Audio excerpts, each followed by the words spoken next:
اور کچھ عورتوں کو تو میں نے یہ کہتے ہوئے سنا ہے کہ سید صاحب یہ پاکستانی سیریل کے اندر بہت نصیحت ملتی ہے ہمیں، تو ہمیں اس کو دیکھنا جائز ہے کہ نہیں جائز ہے؟ میں نے کہا انڈیا کا سیریل ہو یا پاکستان کا ہو، کوئی مولانا نہیں بناتا اس کو، یہ ظالم لیڈر لوگ بناتے اور بنواتے ہیں، اور اس کے اندر دین کا مذاق ہی اڑایا جاتا ہے۔ ارے سیریل کی اداکارہ اتنی ہی شریف ہوتی جو آپ کو نصیحت کرنے آ رہی ہے، تو وہ بے پردہ چاہے وہ اسکرین پر آتی کیوں؟ کسی شریف عورت کو آپ نے محلے میں نکلتے نہیں دیکھا ہوگا، اسکرین پر کوئی شریف عورت کیسے آ سکتی ہے؟ شریف عورتیں اسکرین پر کیسے آ سکتی ہے؟ اللہ اکبر۔ اور پھر صرف اسکرین پر نہیں آنا، بلکہ اسکرین پر آ کر لڑکوں سے ہاتھ ملانا، ان کے ساتھ ناجائز تعلقات قائم کرنا، پھر ان کے ساتھ گلے ملنا اور خدا جانے کیا کیا کرنا۔ بولو کیا یہ شرافت ہے؟ میں قوم کی بیٹیوں کو یہ پیغام دینا چاہتا ہوں، سیریل ہندوستان کا ہو یا پاکستان کا ہو، ہم اس کو دیکھنے کی اجازت نہیں دیتے، اس لیے کہ سیریل دیکھ کر زندگی وہ گزارے جس کے پاس مصطفیٰ جان رحمت کی زندگی اور تعلیمات موجود نہ ہو۔ ہمارے نبی نے ہمیں بے سہارا اور یتیم نہیں کیا ہے، حضور نے ہمیں بیت الخلاء میں جانے سے لے کر بستر پہ جانے تک کا پورا قانون عطا فرما دیا ہے۔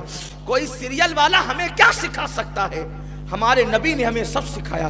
حضور نے تو ہمیں یہ بھی سکھا دیا ہے کہ اگر کھانے کے بعد تمہارے دانتوں میں گوشت پھنس جائے تو خلال کیسے کرنا چاہیے، میرے نبی نے یہ تک سکھا دیا ہے۔ کوئی اتنی باریکی سکھانے والا؟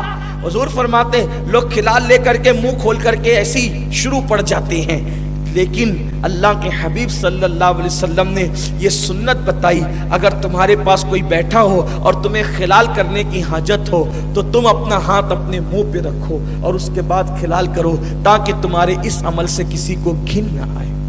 حضور علیہ السلام نے تو کھجور کھانے کا طریقہ تک بتا دیا ہے کہ جب تم کھجور کھاؤ تو منہ کی گٹلیاں نکال کر برتن میں مت رکھو بلکہ باہر رکھو، اور پہلے تو کھجور ایسے کھاؤ کہ منہ سے گٹلی نکالنے کی ضرورت ہی پیش نہ آئے۔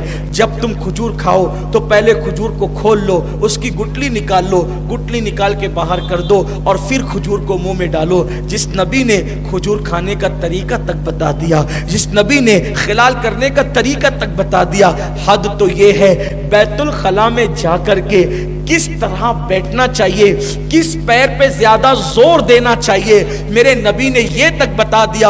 حضور فرماتے ہیں جب تم بیت الخلاء میں بیٹھو تو الٹے پیر پہ زور دے کر اپنا وزن ڈال کر کے بیٹھا کرو، اس سے تمہیں اجابت کے اندر آسانی ہوگی۔ بتائیے ہے کسی کی تعلیمات یہ؟ پھر ہم کیوں سیریل کے محتاج ہیں؟ ہم کیوں فلموں کے محتاج ہیں؟ واللہ کبھی ہم محتاج نہیں ہو سکتے۔